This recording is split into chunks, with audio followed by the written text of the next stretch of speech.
Yo,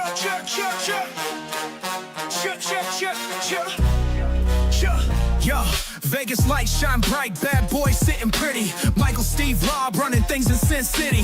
Podcast blazing truth, rhyming hard and witty. Three kings on the mic, Vegas life gets gritty. Matt Michaels dropping bombs, quick wit, no filter. Sin City's own, blending gold with the silver. Steve taking notes, every word's a thriller. Rob's on the tracks, beats cold like a chiller. Bad Boys a podcast, raw truth they broadcast. Speaking facts so fast, haters coming dead last. Las Vegas legends, three amigos top class. Mic in hand, setting fire, never outclassed.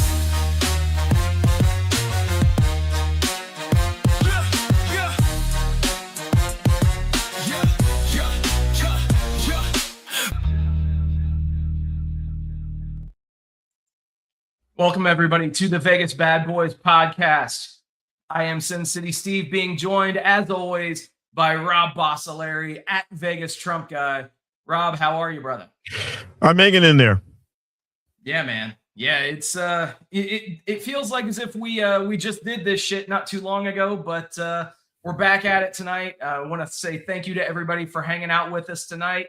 Thank you for joining us on YouTube, on Facebook, and on Twitch, and if you and are Instagram. And so if you're on any of those platforms, feel free to blast your comments and your thoughts into the chat. We'll get your thoughts put on here onto the air. And without any further ado, let's just dive in, because even though we did a show last Wednesday, this past weekend, there was a lot to cover in the world of pro wrestling. So actually, we'll start it off first, being kind of close to home. And let's talk a bit about FSW, Future Stars of Wrestling, one of the big shows for FSW, coming to you live on January the 24th at 7 p.m. from the HyperX Arena at the Luxor, live on the Las Vegas Strip. Rob, you were in attendance. Give me your thoughts.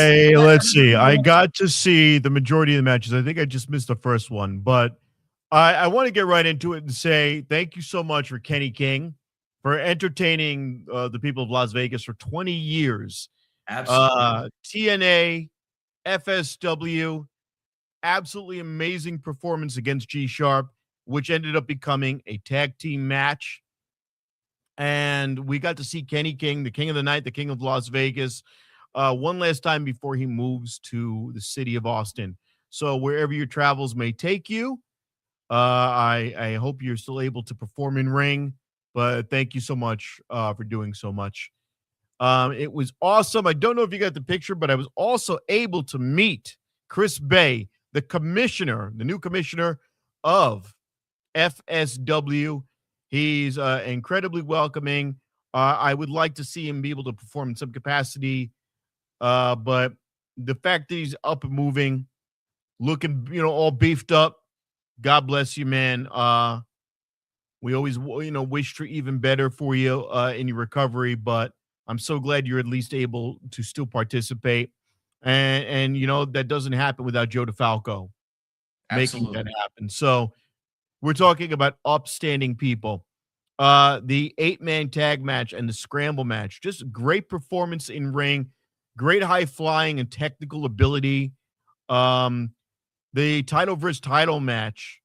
So Leo taking the whole damn thing, just amazing performances.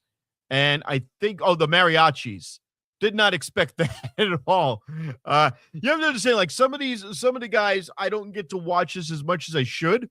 And so you're literally seeing it for the first time. And with FSW, it's like any other promotion that's televised. They have their storylines going. And for many people, you're catching it for the first time in person. So you're learning a whole backstory immediately. And the only thing I will say to Joe DeFalco is, and this would allow you to get a little bit more production value out of it, is if you can find a way to do some vignettes beforehand. The one thing I hate about wrestling is the 2-minute long vignettes between every match, but sometimes, they are shoot mariachis. I wasn't sure. I'm with Matt Michaels, actually, and he's looking good. I got to be there with Matt Michaels. And he told me, yeah, these guys are mariachis, and they're playing over the CD or whatever the hell's playing in the background on the track. So I wasn't sure. I'm like, are these guys really mariachis? But they had the right guitars, and he's like, nah, man, they're real. And also, shout out to Matt Michaels' crazy outfit. I should have taken a picture of it, but his skeleton blazer over the Vegas Bad Boys of podcast shirt. Nice. Hell yeah, man. And also want to give a shout out to our boy, the Bionic Scoop. He's here every week, hangs out with us, contributes quite a bit every single week to the show. One of the best photographers in professional wrestling, not just in Las Vegas, but anywhere that you are applying your craft.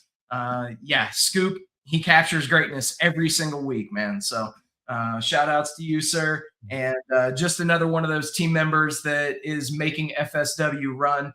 And realistically, running a show on the Vegas Strip, that's massive, man. That's so huge for FSW. And rumor has it, they absolutely crushed it. So look for return visits to the HyperX Arena at the Luxor. I absolutely love the room. I love the entrances. That the tunnel is amazing that they're going through. It's such an amazing production. It is very polished, to say the least. Absolutely. And the drinks are not insanely priced. I've got the image up right now. If you're listening to the show, obviously you can't see it, but the production is exquisite. I was unfortunately unable to show up there. I was working my shoot job, so hopefully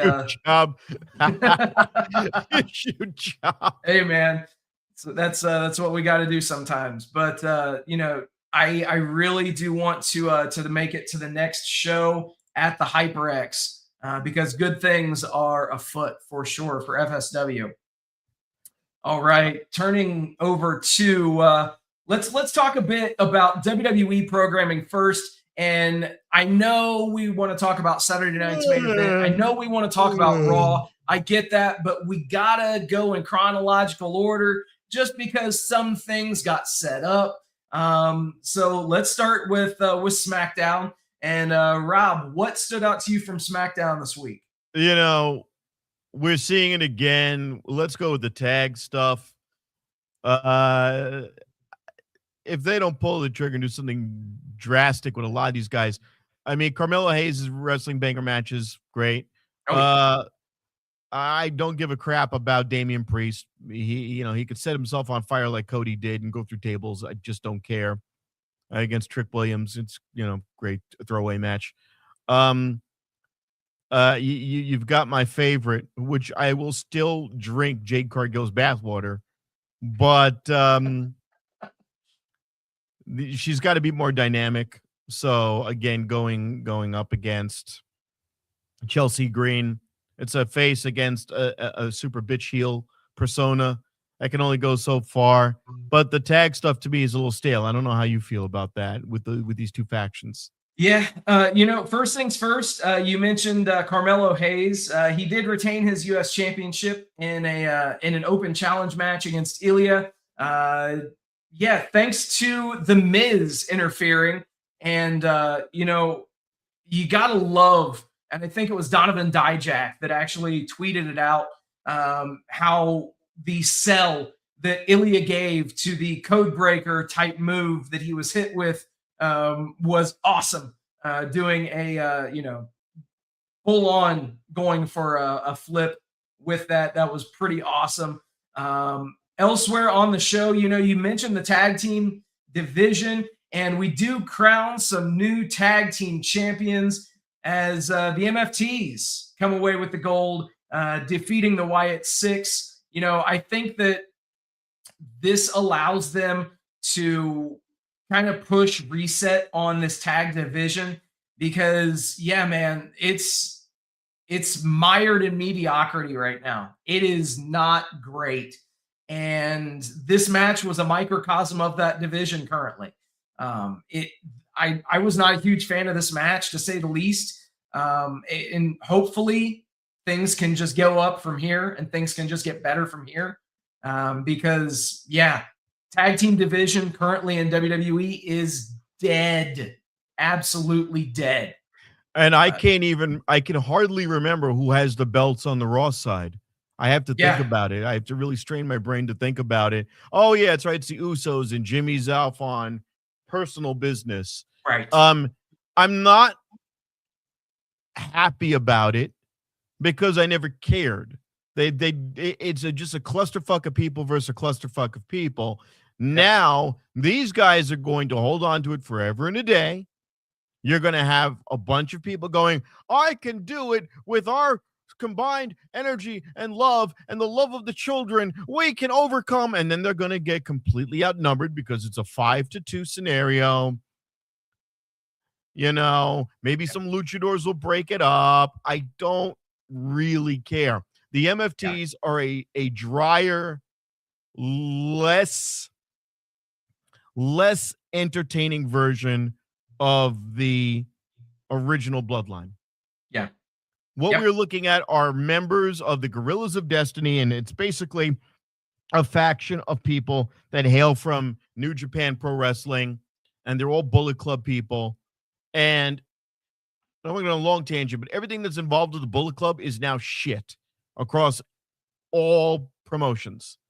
Anyone that was in Bullet Club now is a shell of themselves. All of them. All of them. They're past their prime. Hikuleo is boring. He's a tall guy. The Guerrillas of Destiny are boring. Jeff Cobb is sitting there. He's a henchman now. He's a henchman. I'm not scared of him. They don't even call him Jeff Cobb. They call him JC.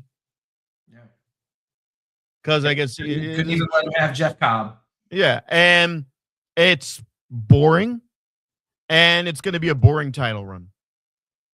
Because if you're chasing or you're owning. And if you own, it's boring. Bro, I gotta appreciate your optimism. Jesus. Oh man. Anything else that you can think of from SmackDown before we start talking about Saturday night's main event? Yeah, you guys were going apeshit for Julia. How'd that go? Yeah. Oh, Julia. Yeah. Oh, look at that. Oh, it's Julia. Another person, and she's half Italian. She's still screaming, doing the I'm a screaming Japanese lunatic thing, which is Asuka's gimmick, really. So all you're doing is a watered down Asuka. Yeah. And you'll notice too, obviously, it's very interesting that they're choosing to spotlight Kiana James. Obviously drawing attention to the fact of single-handedly putting her over, not just in the match, but also in commentary. So obviously they're looking at setting something up for her. It's really interesting. And call that's her probably the best way that I can put that. Call it what she really is. It's Karen James. She has the same gimmick as Chelsea Green, but with none of the charisma. Yeah. And for her to be the person on the sideline who shouldn't be getting hurt, she's got the big, gigantic leg brace on. Even when she's doing spots where she's just as a ring valet, it's just awkward. And you know what? WWE can learn from AEW. Maybe you have a male, or TNA, have a male ring valet for some of these women. Yeah. And it's very interesting because, and we'll talk about it. Actually, we mentioned it last week. Possibly Evil making his way to WWE. I could see them actually putting him with EO and realistically putting him and essentially starting him out as a valet for EO Sky. That's definitely one avenue that they can go. For that to happen, you have to have them lose their tag belts. That is, I mean, dude, that's only a matter of time until that happens. Whenever they do any of these makeshift tag teams with two high-profile stars, you can read the writing on the wall, my friend. You know something's going to happen. Something is going to get between them, and things are going to go extremely off kilter, and you're going to be looking at a major feud. Um, realistically, you could set something up for Mania season. I know that obviously they just got the titles not too long ago. I get that. If you're wanting to build a division around them, cool. But there are things that they could do to spiral these championships off onto a different team and also run another storyline and fill content. I will forever remain on this. When SmackDown came out in 2000, there were 2 shows, 1 champion, 1 tag team. I don't give 2 shits about the World Heavyweight belt. It should be, you should elevate the Intercontinental belt, which is what Gunther did. Yeah. And I don't care that Fragile Phil is a champion. It just doesn't hold any. Drew McIntyre is good because he's going out there kicking the shit out of people. I like this Drew McIntyre. He's not. We'll get to that here in just a second. Yeah, I'm excited about that. Yeah, thank God for him. You know what? Fuck it. Let's just go. Let's talk about Saturday night's main event. Realistically, I went into this show with virtually no expectations, and I was pretty much floored. Probably within my memory, one of, if not the best Saturday night's main event shows that they've done in recent memory, from top to bottom. If you look at it, the brawl at the start of the show, obviously it keeps things hot. And dude, it wasn't like it was just a short, pull apart. They brawled for over 15 minutes. Over 15 minutes. And let's just segue and talk about it. You mentioned Drew McIntyre. They were trying everything that they could to get these guys separated. They had the entire security team out there. They were all getting their asses beat by both of these guys. But who breaks them up? Who lays both of them out? And who puts them in their places? Your WWE champion, Drew McIntyre. Fucking hell yes. This is exactly how you book him. You make him look like a complete badass, and you don't have him cower from anybody. You have him beat both of their asses. Period. Expertly done. And you know what? He looks savage in the ring. He looks absolutely unhinged. That's what I want. Usually what they do is they go, oh, I'm the heel champion. Now I don't want to lose this belt, so I'm going to hide in a corner. And it works sometimes. Like MJF will do that. Exactly. Good. MJF could do that. He comes out in the suits. He looks dainty. He'll wait until the actual match to do his Ric Flair stuff. McIntyre can't be that kind of heel. He has to be an engaging heel. We don't get a lot of engaging heels who meet their challenges head on. This is almost like the fighting champion, but a heel version of that. I like it.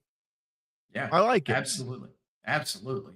And, elsewhere on this show, man, essentially the Cody and Jacob Fatu match, no contest, thrown out. Dude, I'm going to skip over that women's tag match.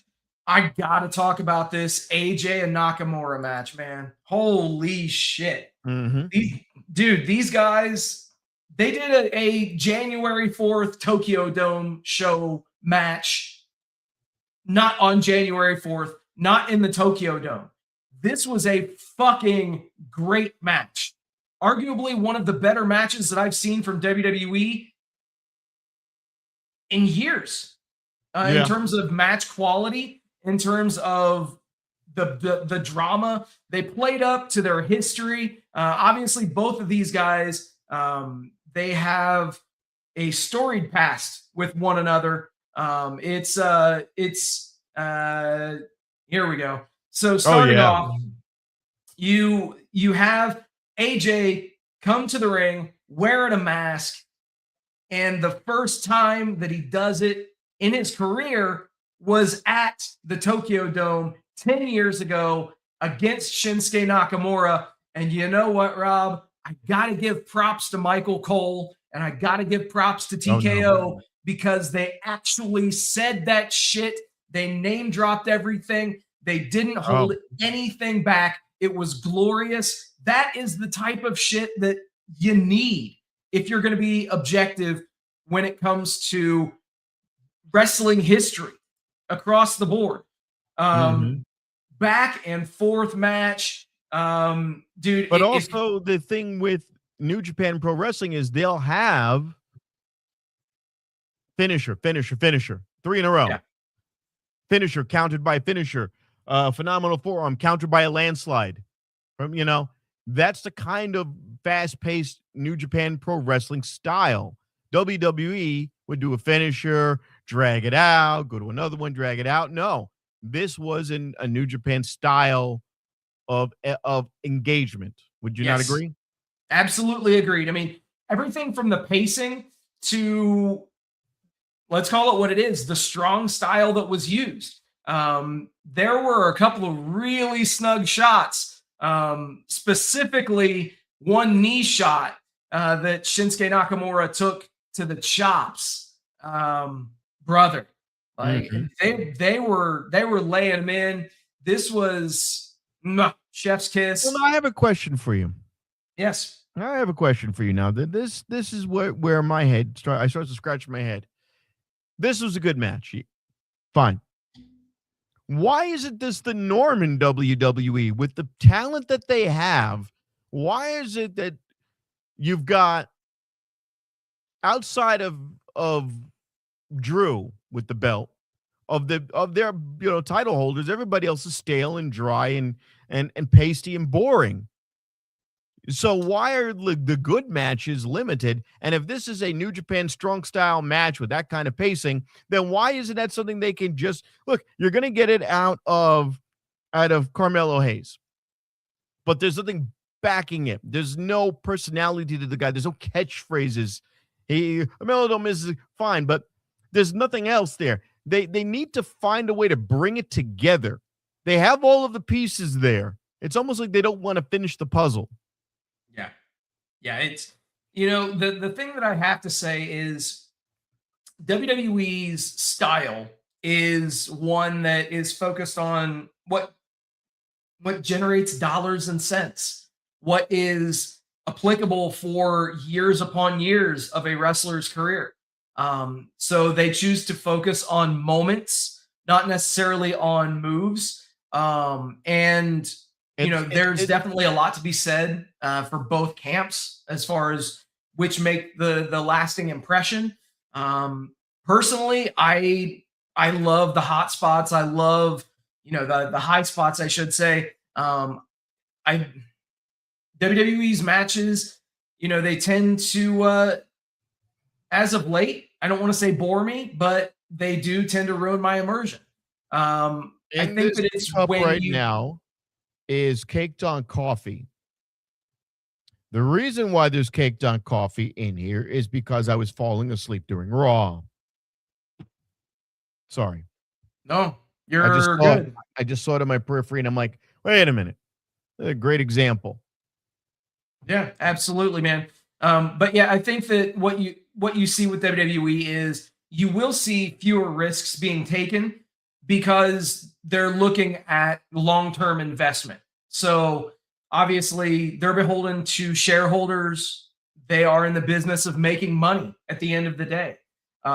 So if you have a roster full of guys that go out there and legitimately beat the shit out of each other every night, that's not going to last for long. There's only so much punishment that the human body can take at regular intervals over time. What does WWE do?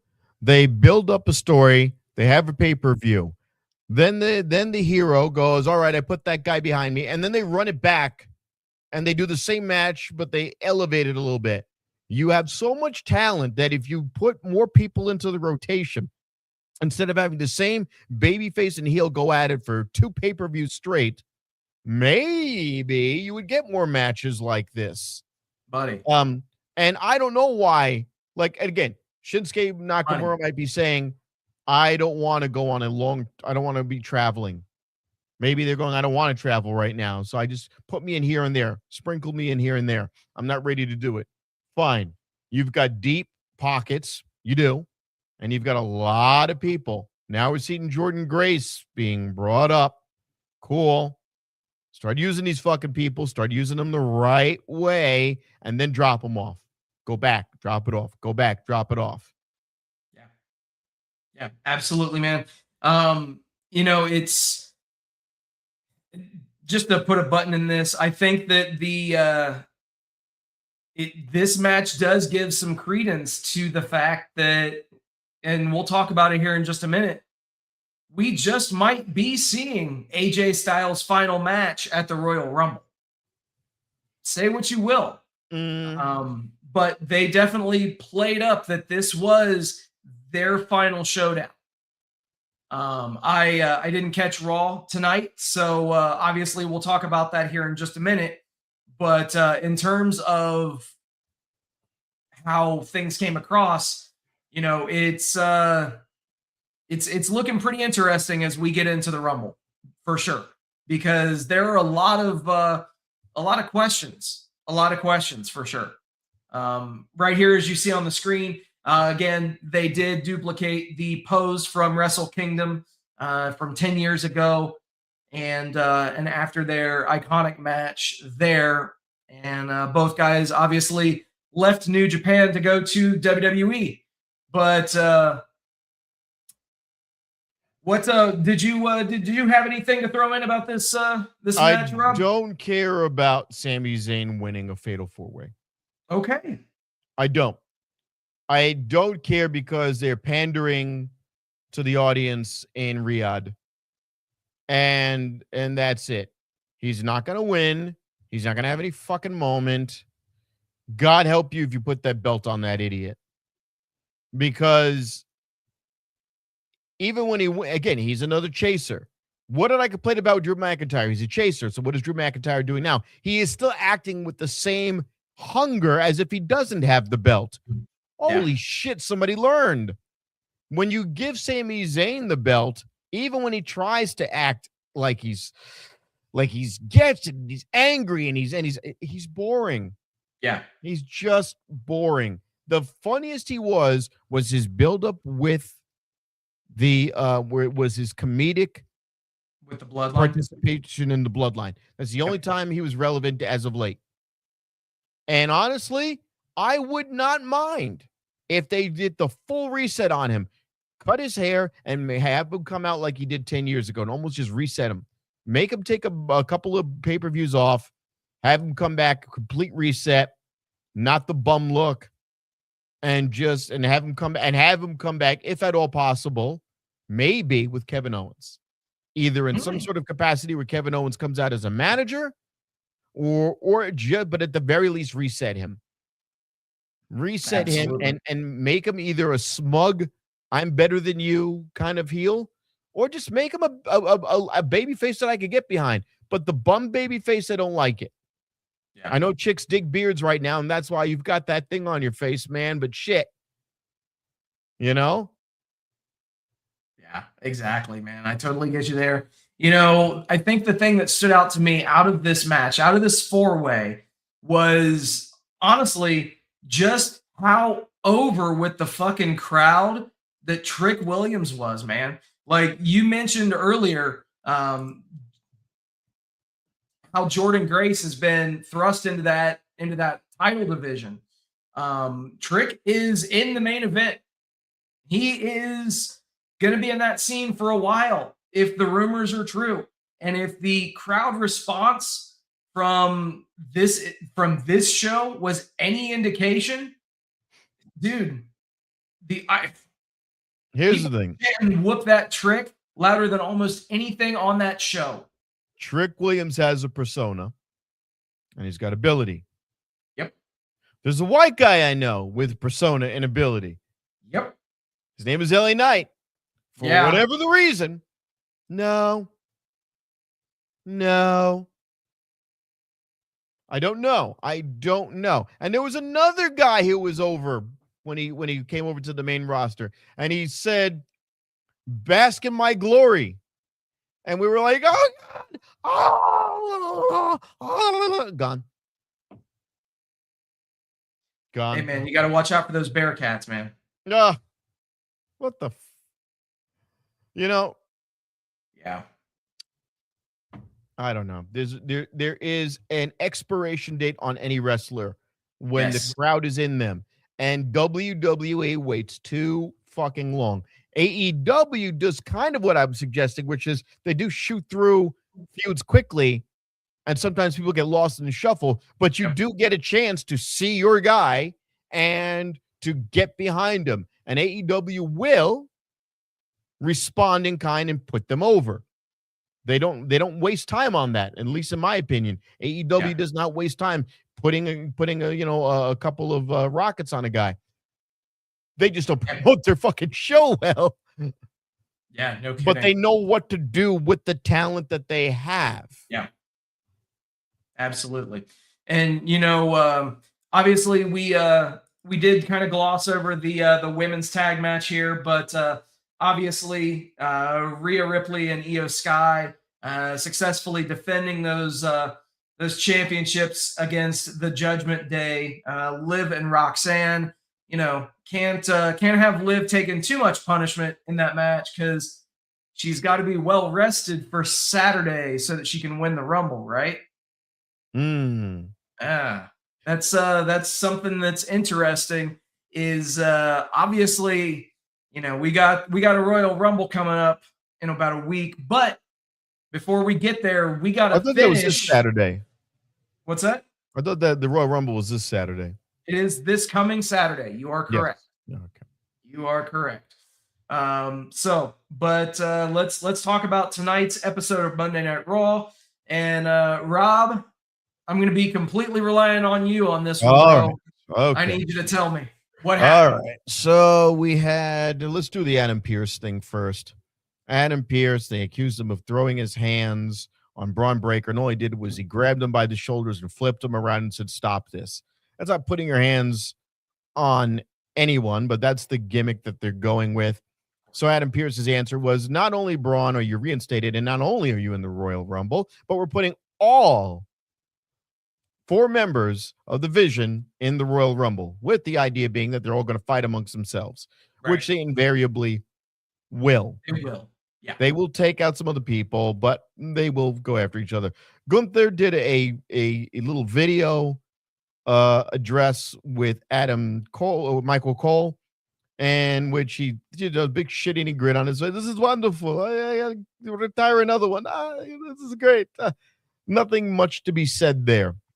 Nothing much really more than that. Is they want to make him the new Randy Orton, but Randy Orton just got out and did it. So, yeah, whatever. AJ Styles came out in powder blue ring gear. Why do I mention the ring gear all the time? Because I'm of the camp that your ring gear will determine what the fuck the match is going to be.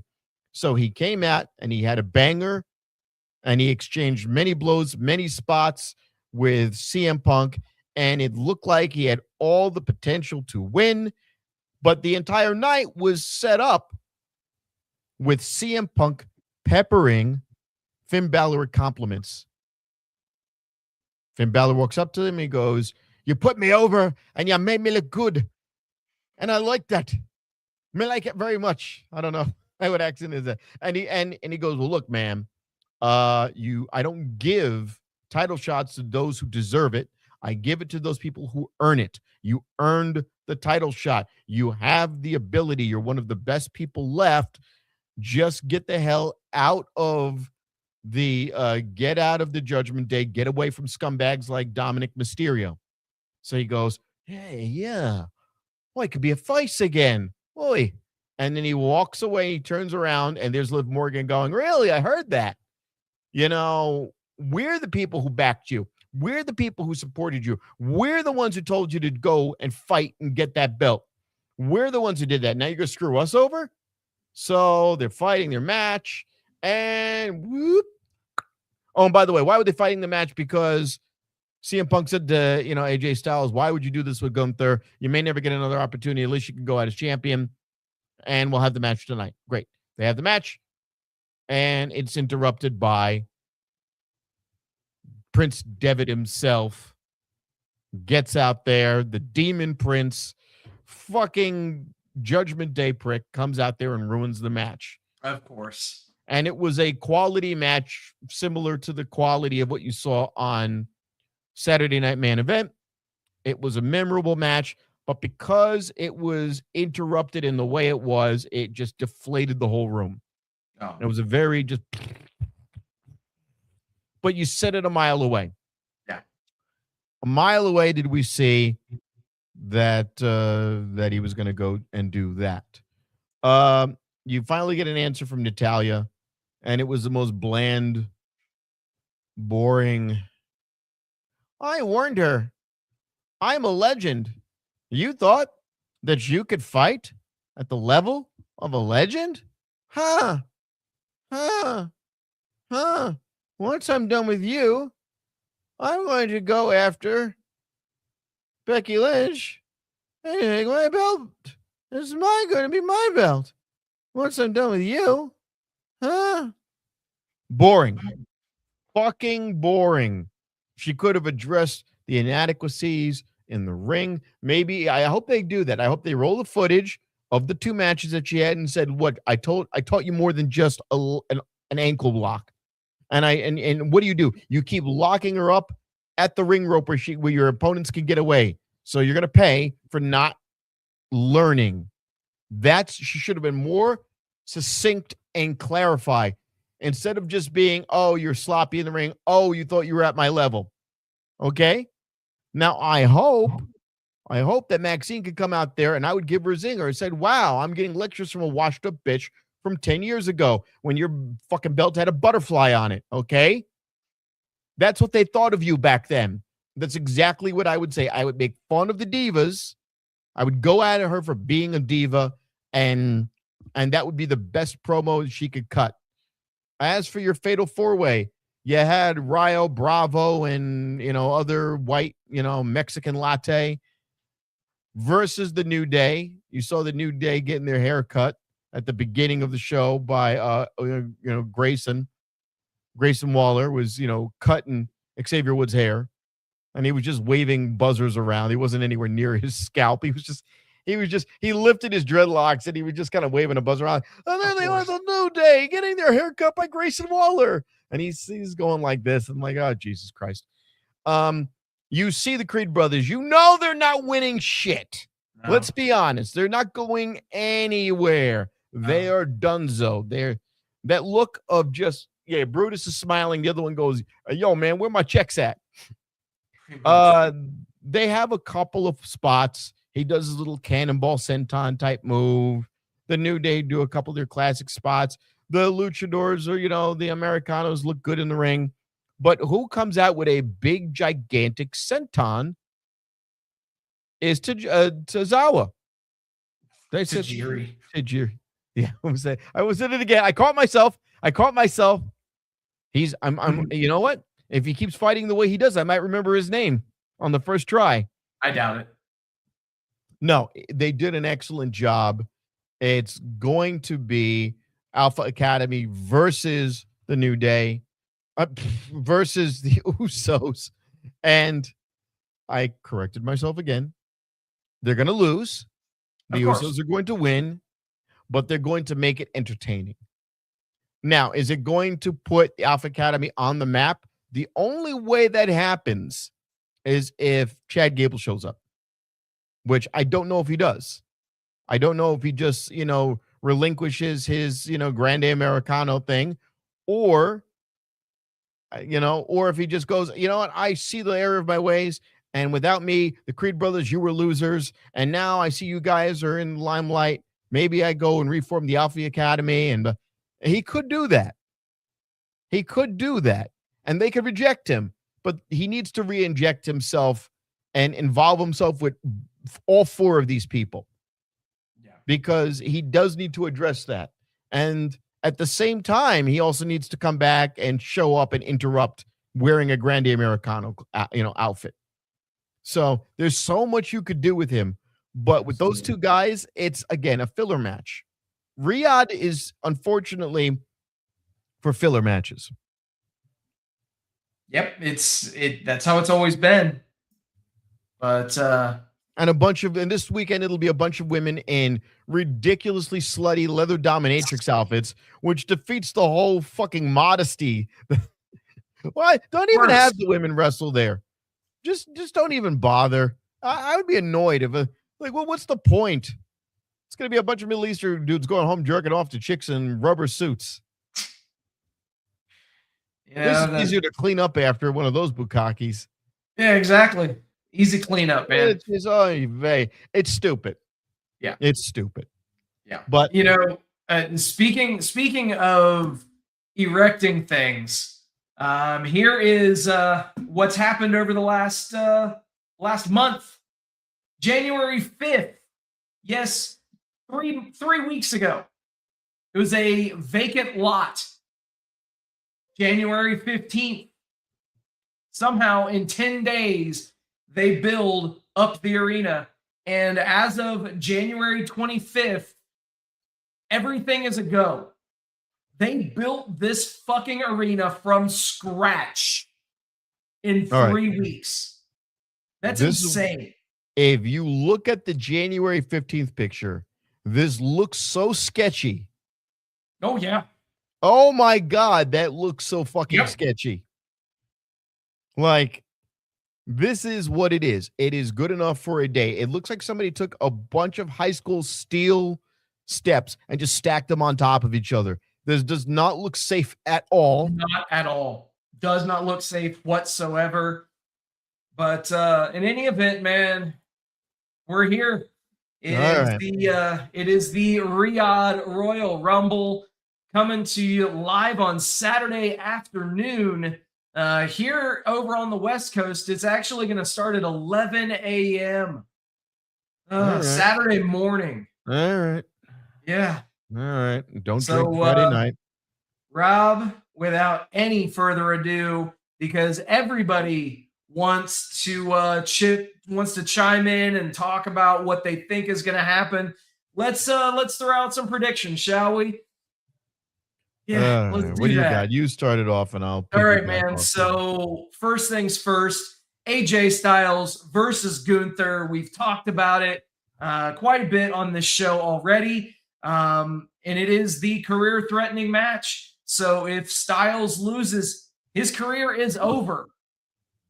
And if you would have asked me, 3 weeks ago, if I thought AJ Styles was winning this match, I would say absolutely.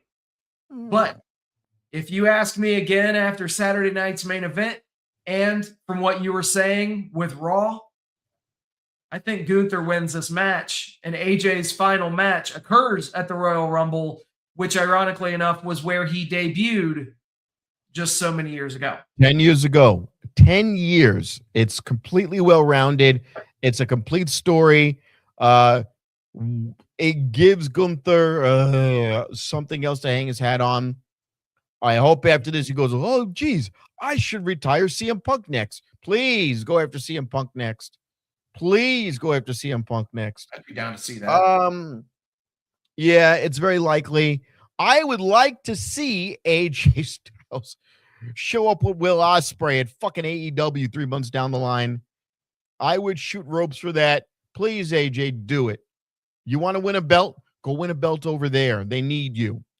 You versus Kenny Omega. You versus MJF. You versus, God. Dude. And you know insane. what? Remember what I was saying last week? I thought the Bang Bang Gang was gone. They're not. They're still around, which means that's technically Bullet Club. It's Bullet Club adjacent. All of the members are still there.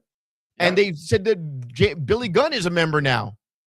Bro, the thing that gets me is the fact that, and we may discuss it, but Bullet Club is dead. The trademark itself, the person who created it, he said that he received a call from New Japan Pro Wrestling telling him it was done.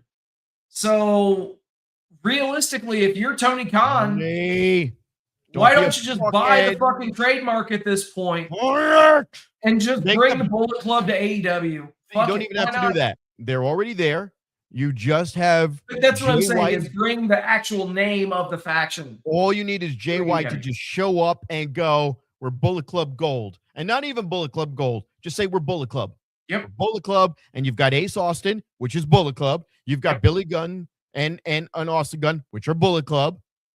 And that's a tag team right there, the double Austins. You've got, the only thing is that Rock Hard, whatever that Juice Robinson, he's injured, so he's still fine. Do it. Not to mention the Switchblade. When he came out for Tanahashi's retirement ceremony, he looked like he could be getting back into the ring at any time. So, oh my God, you've got Kenny Omega there at any time. You could pull a trigger. The Young Bucks, you could pull a trigger with them. And guess what you call them? Not Bullet Club Gold. You call them Bullet Club Elite. There you go. Oh, and there then you have Bullet Club Elite fighting the Don Callis family. Yep, everybody's fighting the Don Callis family, but you know what? We gotta get back on talking about these predictions. Yeah, so, that's more exciting than this. So we're both saying that Gunther's going over AJ. Yeah, more than likely. Because he vacated the tag titles. He's got nothing left. And that match with Shinsuke Nakamura was like a send-off, a positive send-off match. So he's gone. Yeah, absolutely. So elsewhere, the other singles match that's been announced is Drew McIntyre versus Sami Zayn. And I hate to say it, but I think we're agreeing on this one again. There ain't no way in hell that Drew's dropping the title. Hummus. He's going to smear Sami Zayn all over the mat like hummus. Yeah. He will get a couple of good haluva kicks. He'll get a Blue Thunder bomb where everyone thinks, oh God, and then nothing. Yep. Flattened. And I want it to be clean. I want Drew McIntyre to cleanly just decimate this prick. Put it down cleanly. He needs to have clean wins. No nut shots. I just want him to fucking brutalize this guy. And then bury him. I want to see Sami Zayn just disappear for a while. Hey, I'd be okay with that, man. From there, let's pivot and let's talk about the women's Royal Rumble match. Obviously we had our prediction show at the beginning of this year. And we talked about who we thought would win the Rumble. Obviously some time has passed and some things have changed. What say you, Rob? Who do you got winning the Rumble for the women? Let's start there. And just as a heads up, there have been 17 out of the 30 women that have declared and announced for this match. I might be inclined to say Asuka because they planted the seed that I'm blanking out right now. Kairi Sane's going to put her over, and Kairi Sane's going to take a bullet for her. Asuka going and getting that would be great because Asuka's again a chaser, and Asuka is their version is a female Drew McIntyre. She's hungry, she's violent, and the more desperate she becomes, the more entertaining she becomes. And I would love to see the physical matchup of her versus Stephanie Becerra. I think the two of them in the ring would be phenomenal. I would like to see that. Yeah, absolutely. And that would make a lot of sense. I'd like to see that match for sure, man. For me, I gotta go with somebody who has not declared for this match as of yet. Bianca Belair is a very intriguing name that, I could easily see her showing up as somebody that has not declared for the match, maybe at like spot 27 or somewhere in there. And then she takes that. She goes after Jade Cargill. She takes that. She goes after Jade. I mean, the shit writes itself. So what you're saying is you want black on black violence. Hey, I never said that. I never said that. Never said that. I will let you go on record as saying that, my friend. You went right for it. You took the bait. Canceled. Fuck you. No. It would make sense. It would be a shocker. And there's a lot of history and storytelling there.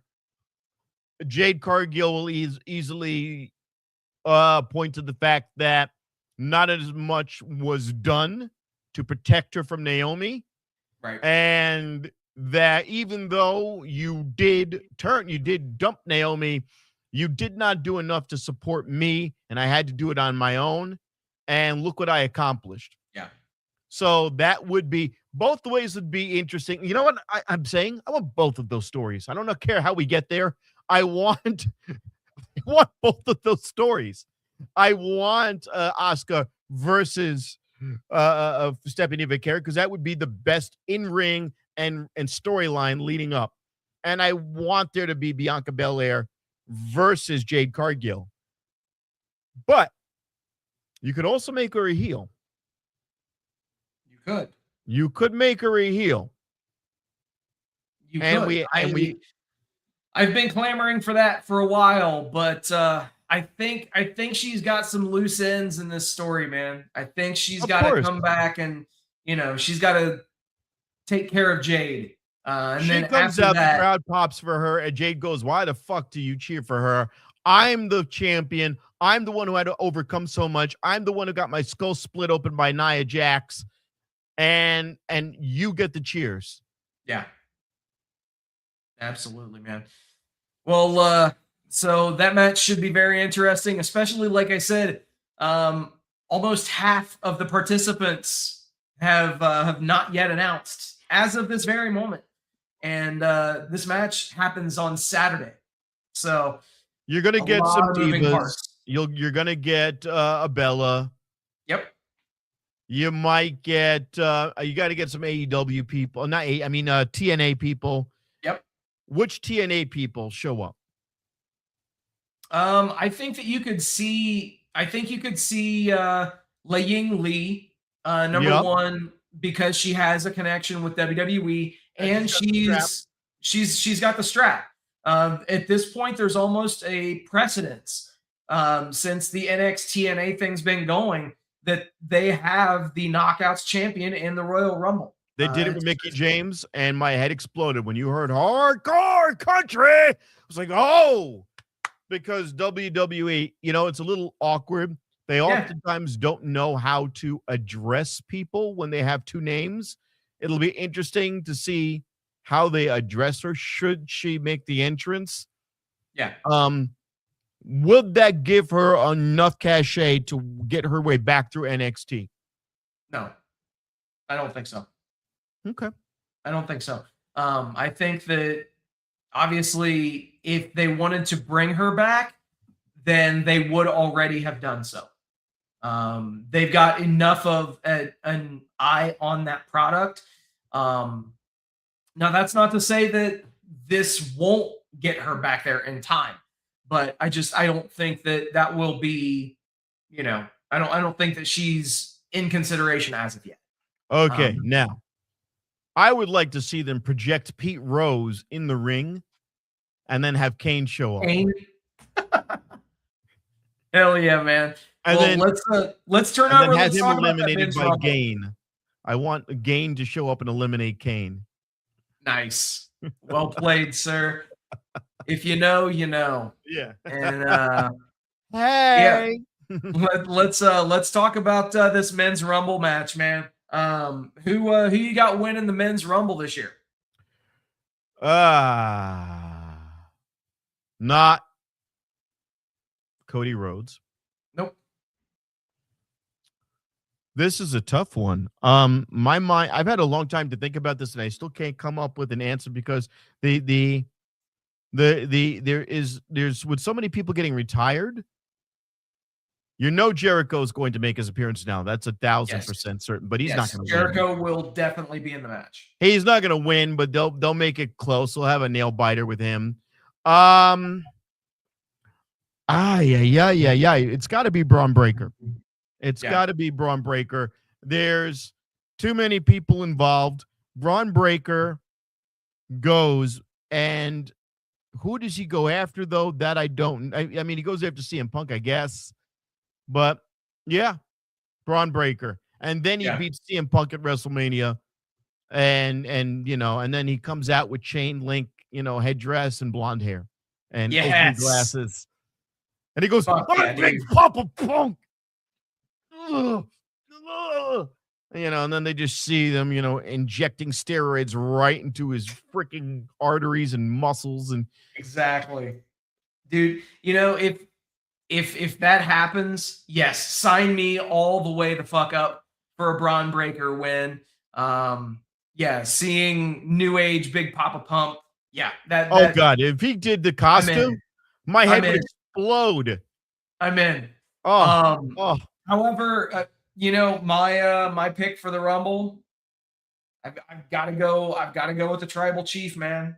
I've got to go with Roman Reigns. uh, It's the safe choice that I could easily see them running yeah. Punk versus Reigns. And I think that's what you do. I think that's what you do. Here's the thing with Roman Reigns.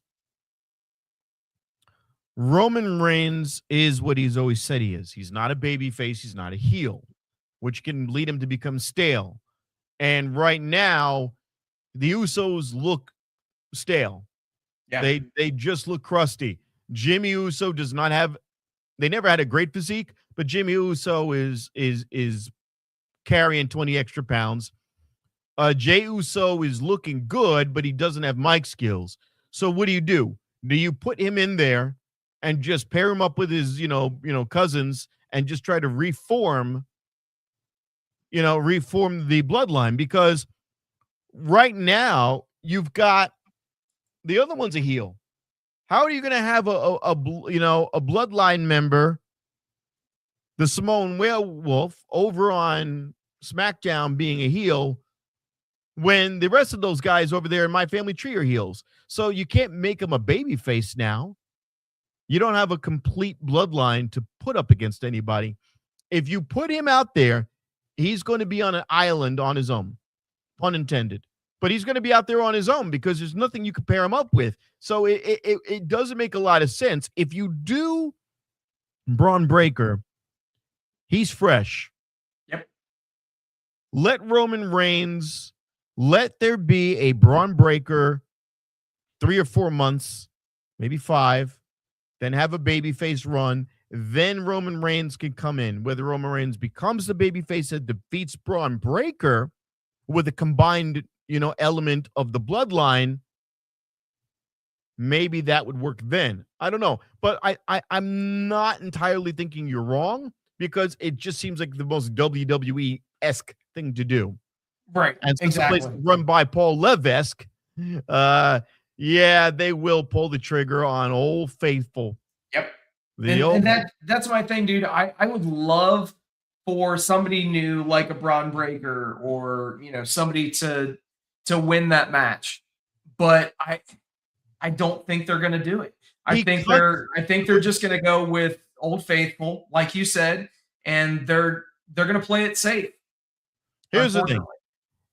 He would be over. Let's not say he wouldn't be over. Oh, yeah. But Roman Reigns on his own without Paul Heyman has no fucking mic skills. Nope. Braun Breaker with Paul Heyman has mic skills and he has Paul Heyman. So you could argue that the safe bet is to go the Paul Heyman route because Paul Heyman's going to draw viewers. Fucking, you got all of those guys have great ability on the mic. Logan Paul is great on the mic. He's like a silver medalist mic skills guy. Yeah. But Braun Breaker's a gold medal micer. Yeah. I think he is. I think that the other two, not so much, but who cares? They're you know what? I mean, Bronson Reed does what he needs to do.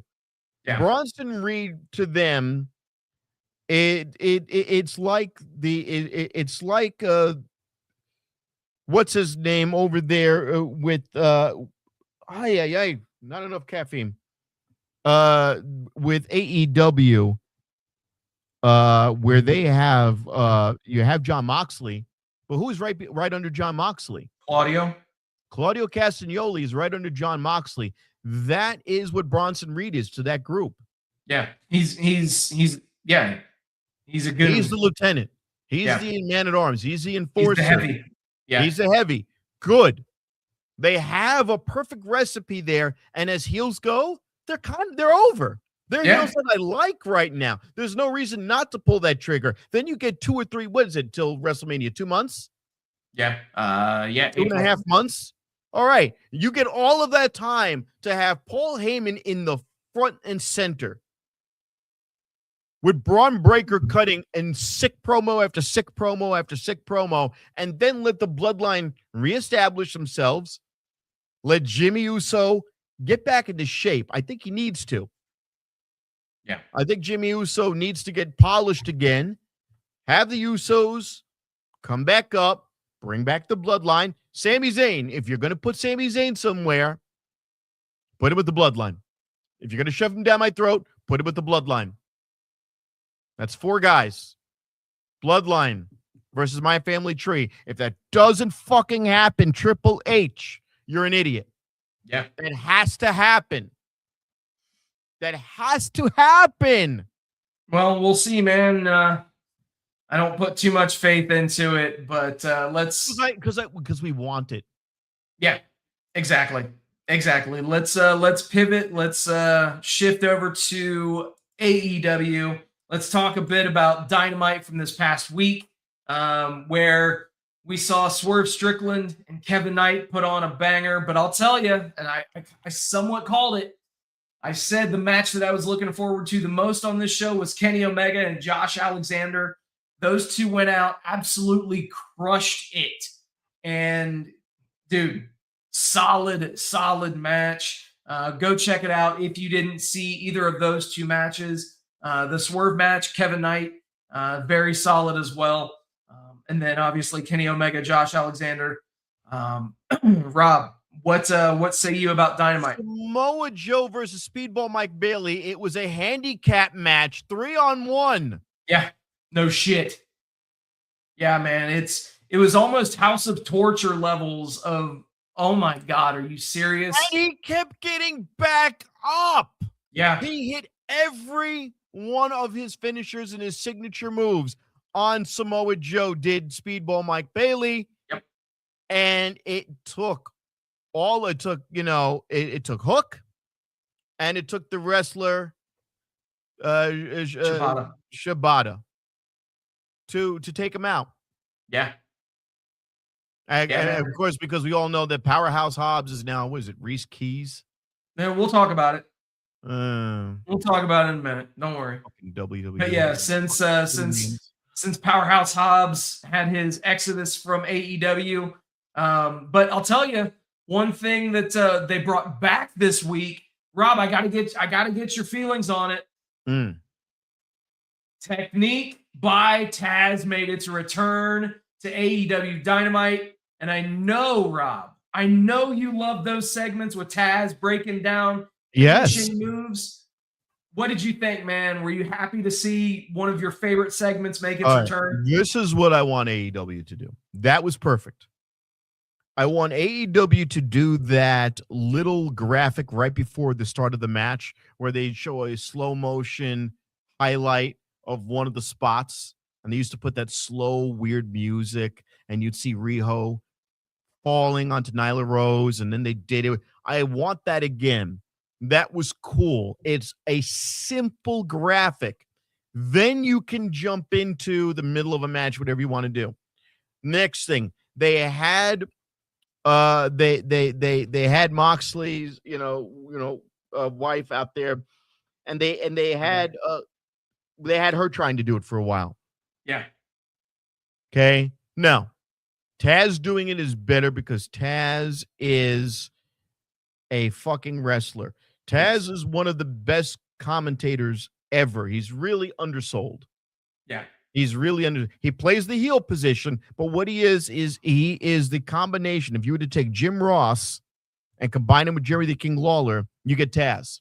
Because Taz has in-ring knowledge. He doesn't bring the energy that Jim Ross does with Jerry the King Lawler, but he plays the heel portion very well. and he gives you excellent in-ring knowledge, and he knows the technical names to every fucking move. It's not even a Juju Gatami. The actual Japanese name goes on and on and on and on. It's like 10,000 kanji. Yeah. So I love Taz. I love him giving analysis. It makes it more like football. Yeah.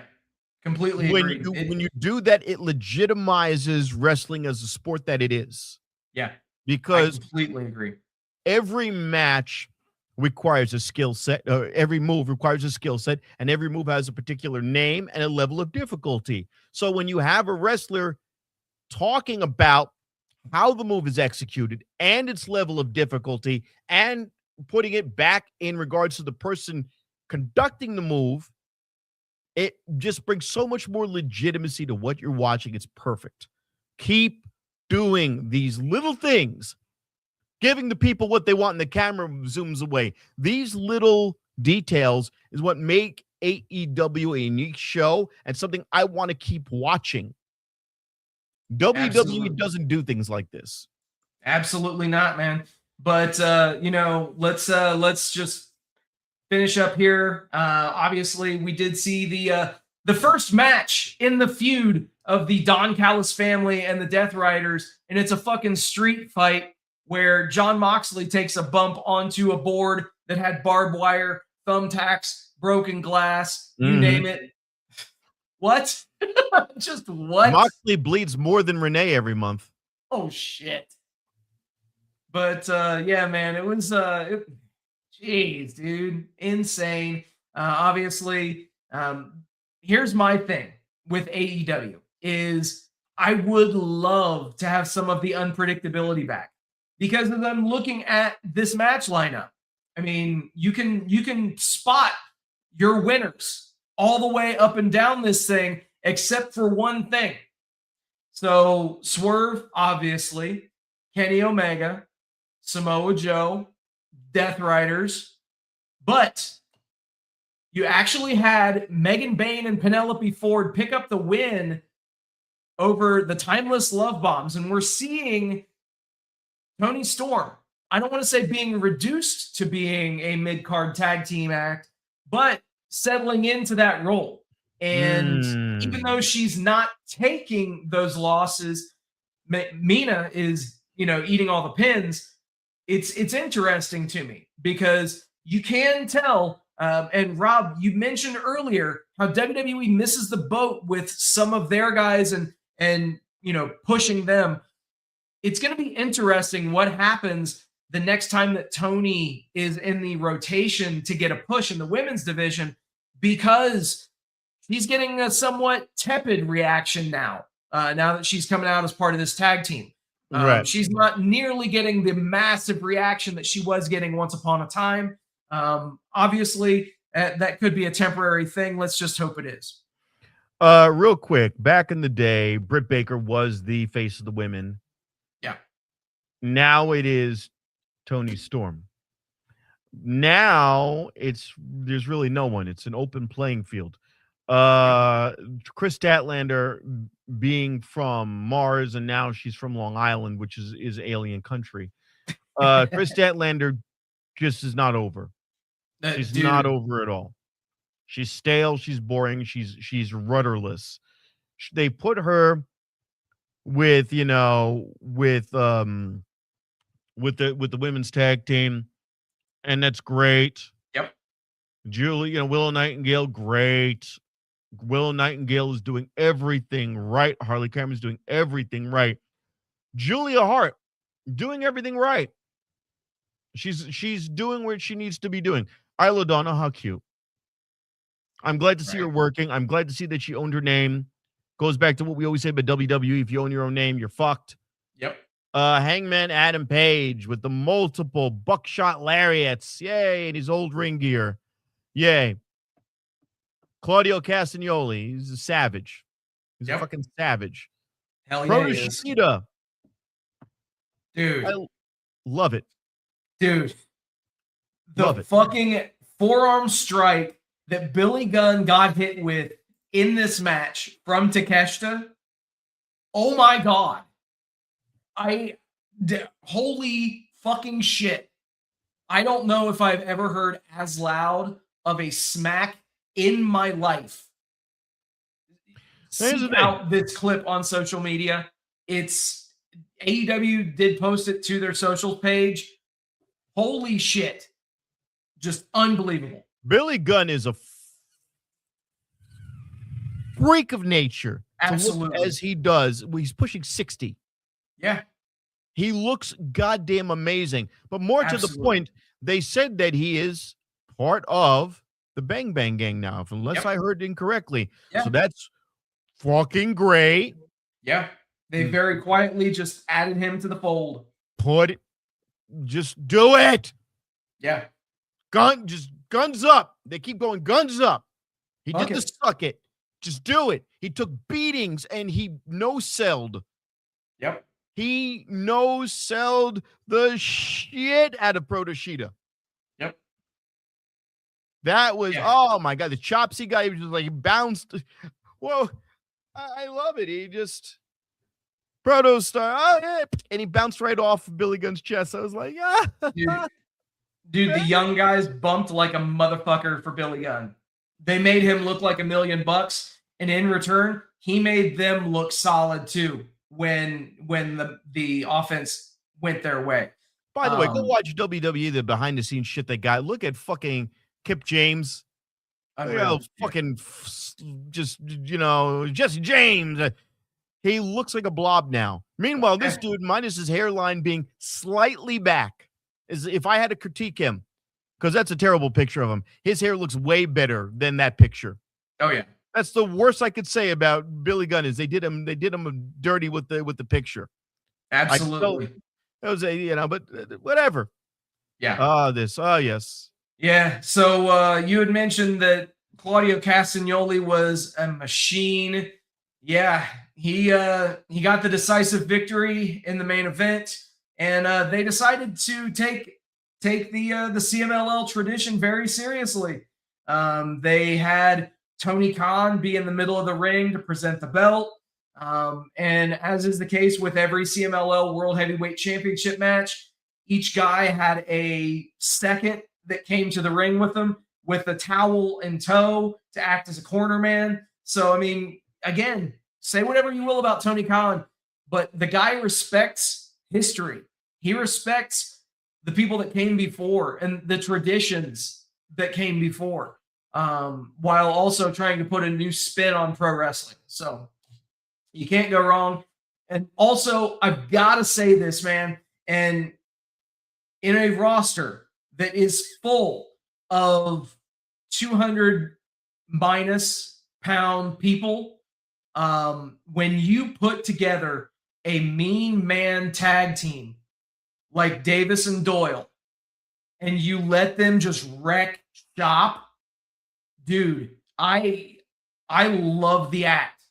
And all that they have to do is just be 80s heels, like be 80s toss heels.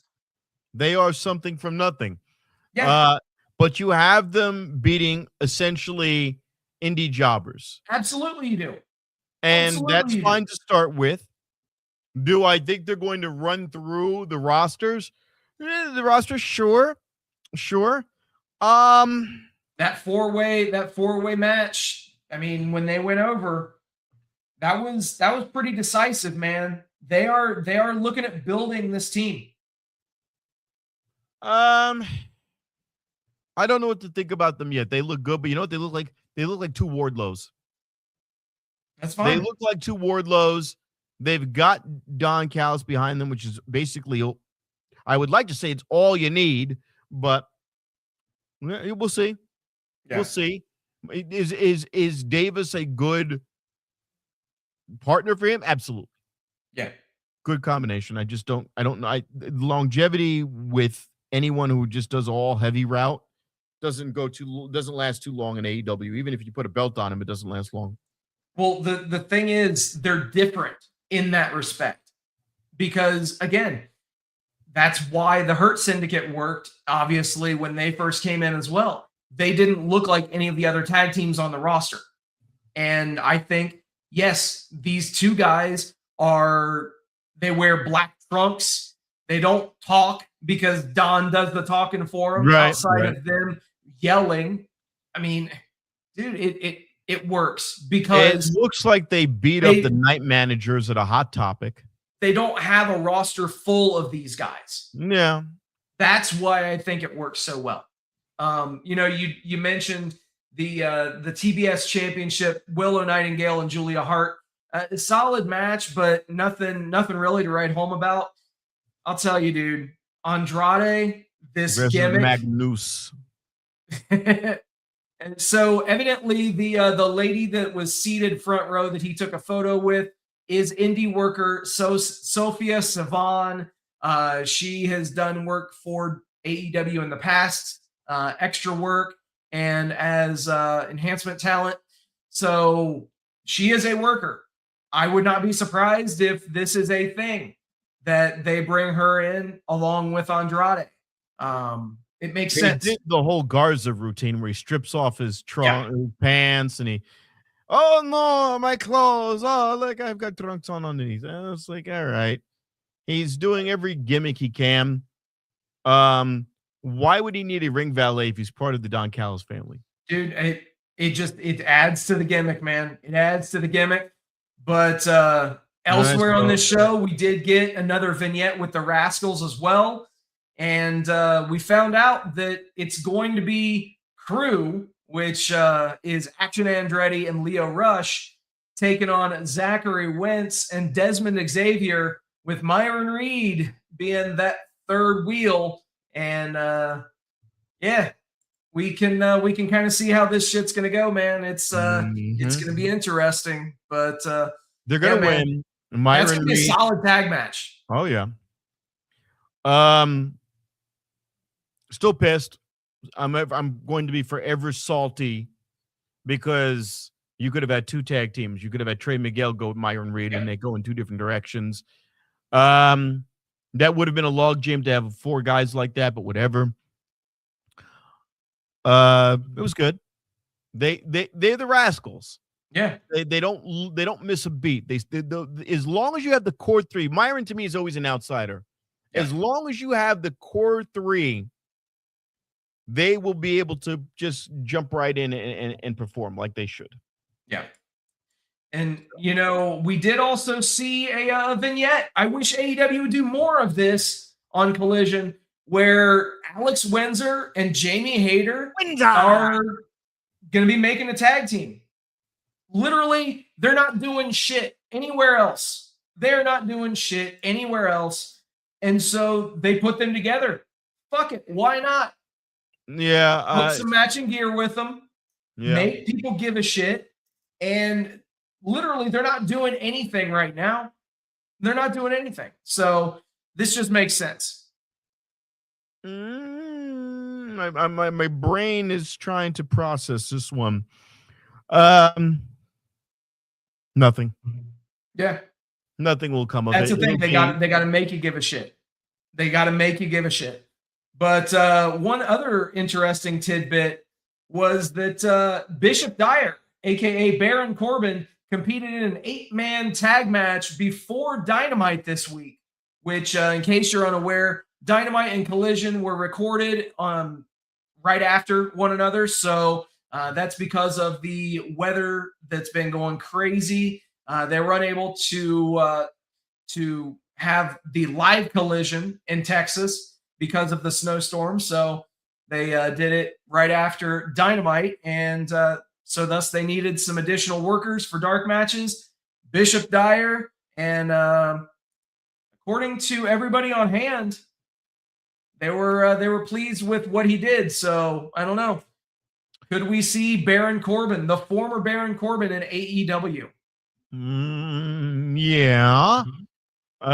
No. He'll be in Ring of Honor. Yeah, that's what I'm thinking too.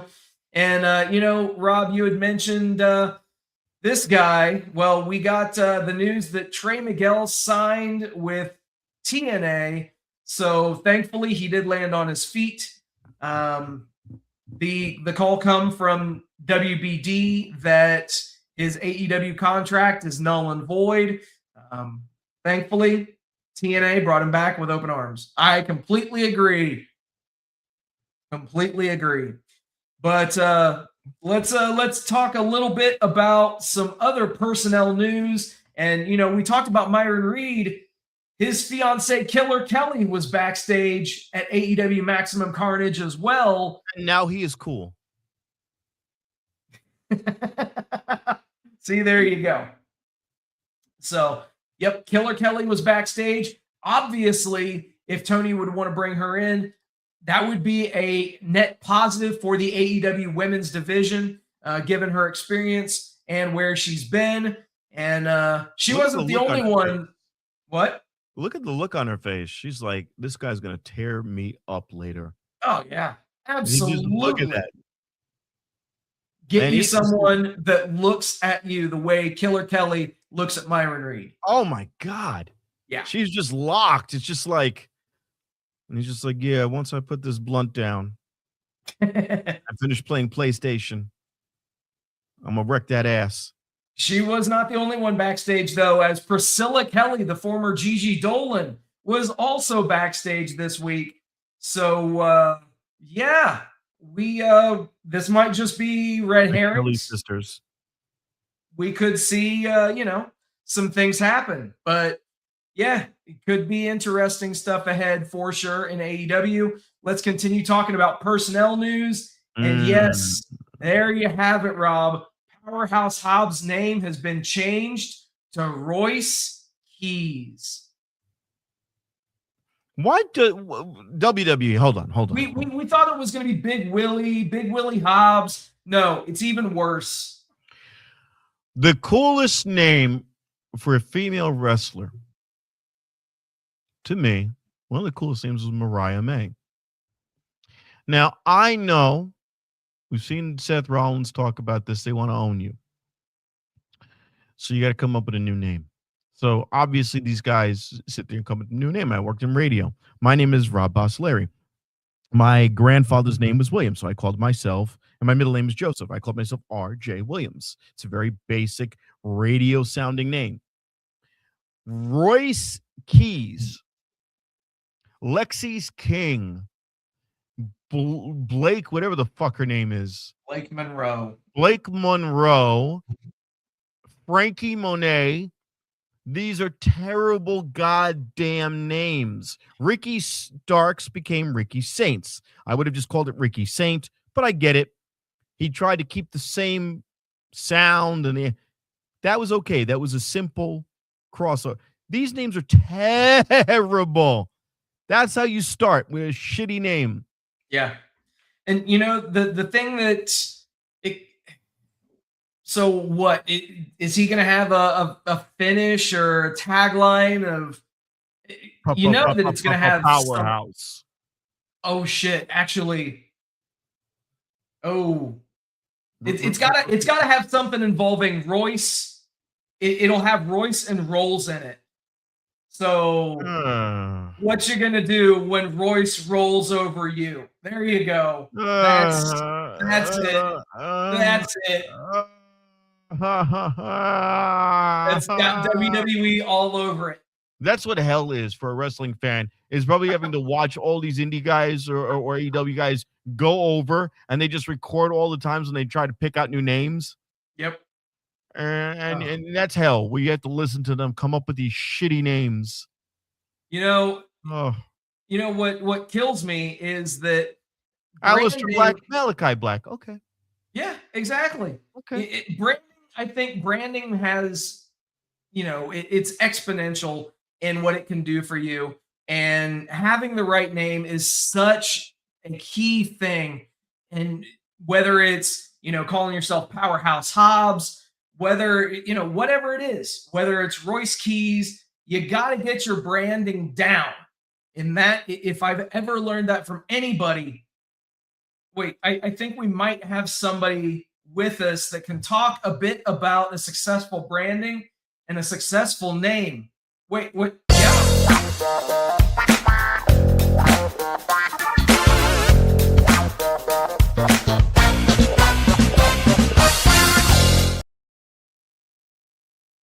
Come to me first. I want to address you, Mr. Hobbs Keys. You know, the Trump name is the biggest and biggest. It's the biggest and greatest. It's the most beloved name of all names, quite honestly. People all across the world go, Trump card, which, by the way, if you say Trump card, you have to pay me 10 cents royalty. You see how good that is? See how good that is? Donald Trump Plaza. Donald Trump Tower. Look at that. Trump Tower. Tower. Hold on. Let's think about this right now. Tim Towers. Think about that. Tom Towers. Look at that. See? Look at that. Tom Towers. And then you go, oh my God, it's Tom Towers. Now, when you use that, when you go up to the main roster, you're going to only be 10 cents every time you use it. But what's better? Royce Keys. Okay, he's done a key of cocaine. He's done a bump. People start thinking of Hunter Biden. Say terrible, terrible. But if you hear Tom Towers is coming, Tim Towers, Terror Towers. Oh, look at that. Man, that's a good name. He's big. He's scary. It's Tom Towers. Okay, look at that. And you know what? Some people said he could even be their uncle. But Tom Towers, we love it. Tom Towers, such a good name, such a scary name. Tim Pool, Key and Peele. I don't know. Some of these names are shit. Mariah May. Mariah May went to Blake Monroe. Think, what famous Blakes do you know? Blake Shelton. So what do you say now? She's got a cock and she plays country music? Blake's a man's name. It's a man, baby. They gave her, and then the other one, okay? What was it? La Mera, what was not La Mera Mera? It was, she's on Tits and Ass. She was Taya Valkyrie. Taya Valkyrie. And she came out and she had her big tires on. And then she became another one, Frankie Monet. She had a dude's name. That's what they do, okay? They make them trans athletes. And we don't like trans athletes, okay? I'm hereby banning any women or men from having trans names, okay? Even Royce. Excuse me, Mr. Fuzzy Slippers. I don't think so. Mr. Royce Impact. DJ Impacted. That's what his name is. DJ Impacted, because he's been impacted a lot. Ooh. And he's been calling up Morgan & Morgan Law Firm, something about fuzzy slippers and open-toed sandals. There is a gag order on Matt Michaels from playing any music recording slippers and sandals. So sad. So very sad. You heard it here first.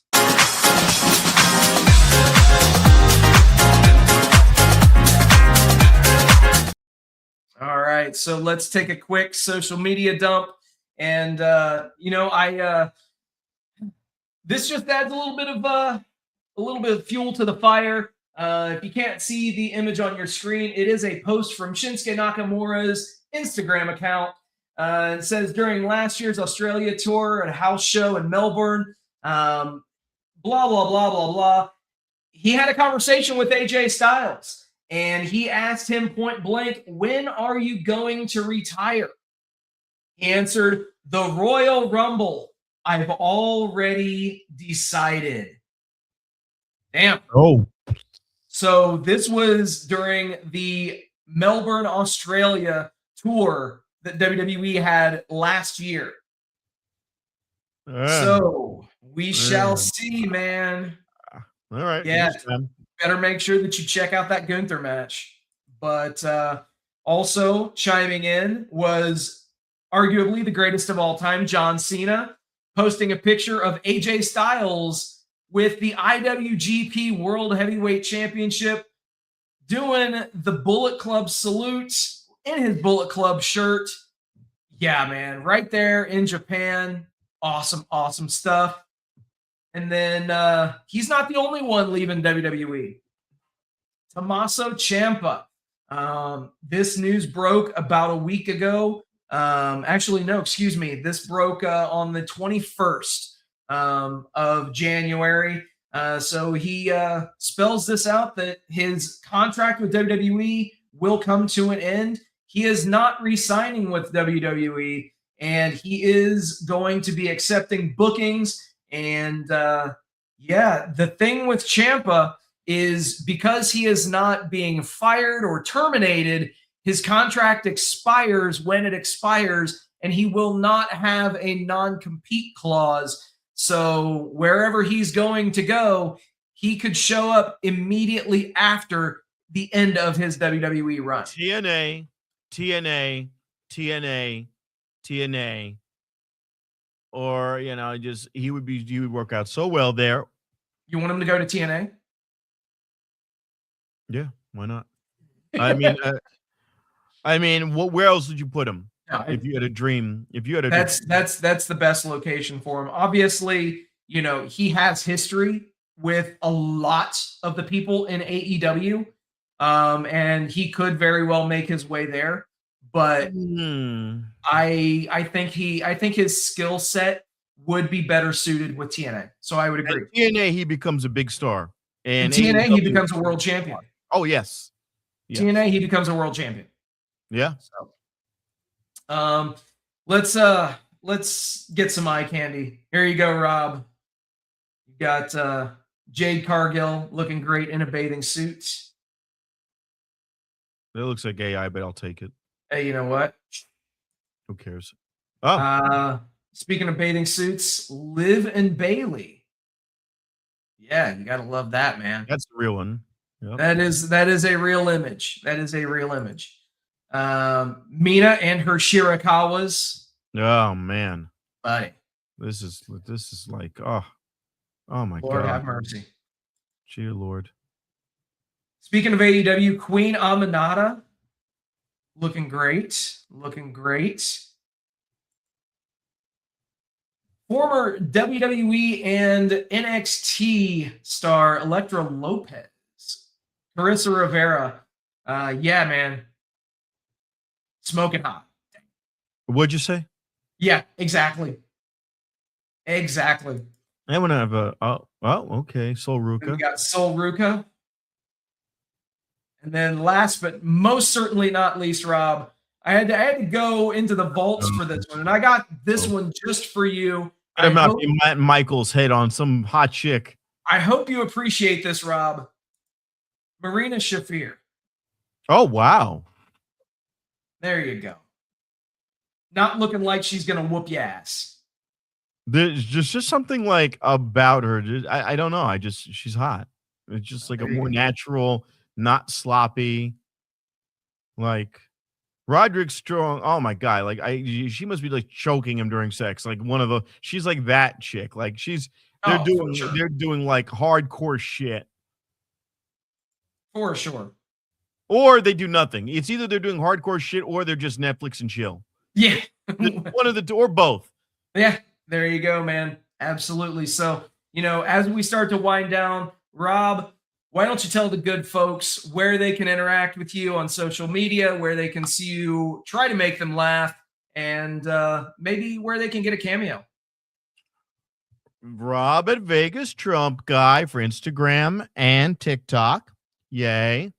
Now, let's talk a little business.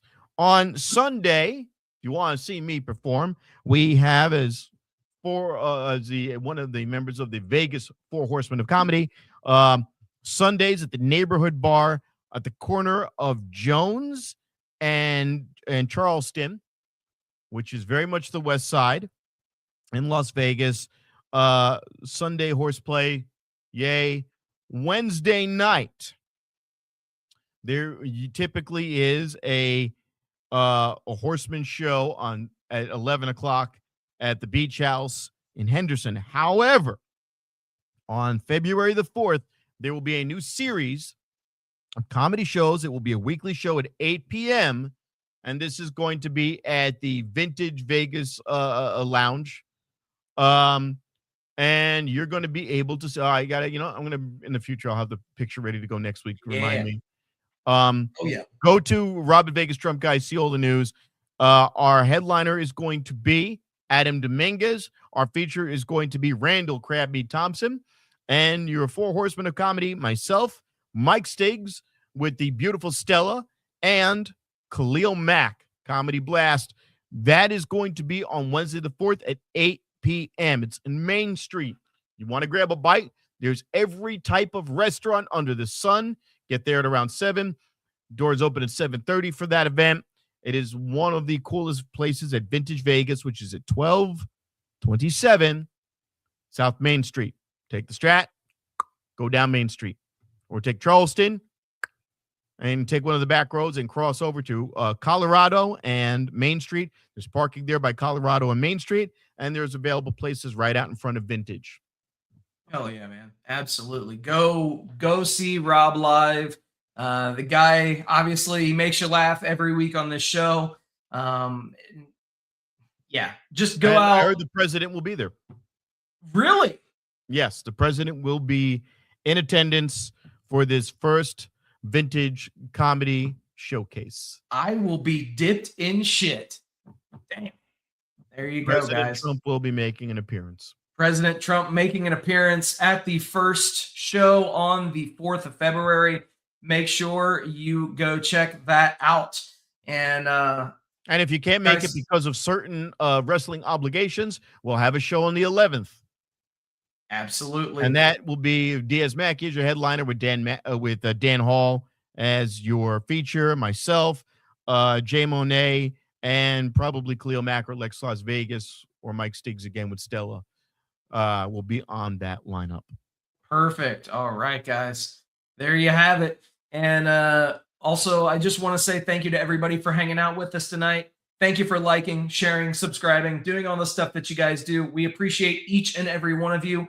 And also, a very special thank you to all the brave men and women serving this country, whether you're doing it on lands, foreign or domestic. Thank you for doing what you do so that we can do what we love to do. And last but not least, repsports.com, reppsports.com. Go there for all your pre-workout, weight loss, and general energy needs. Repsports.com. Use promo code Vegas at checkout. Save yourself 10%. There you go, man. Rob, we did it, brother. Yet again.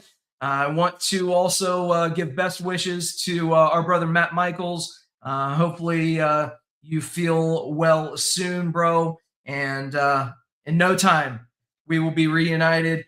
And until then, you guys. Did any of you have a great time tonight? Yeah. With that, everybody, thank you for hanging out. We'll do it all again next week. Till then, happy wrestling. Rolling up the strip under neon lights. Podcast mics glowing in the desert nights. Matt Michaels leading with the swagger tight. Sin City Steve right by your side. Alright. Rob Butcher Larry dropping truths, no fear. Broadcasting stories, make it loud and clear. From the Fremont edges to the Bellagio sphere. These bad boys rule, let me make that clear. Vegas bad boys, tearing up the scene. To Matt Michaels and the Vegas Boys of Podcasting, this is John Cena saying thank you so much.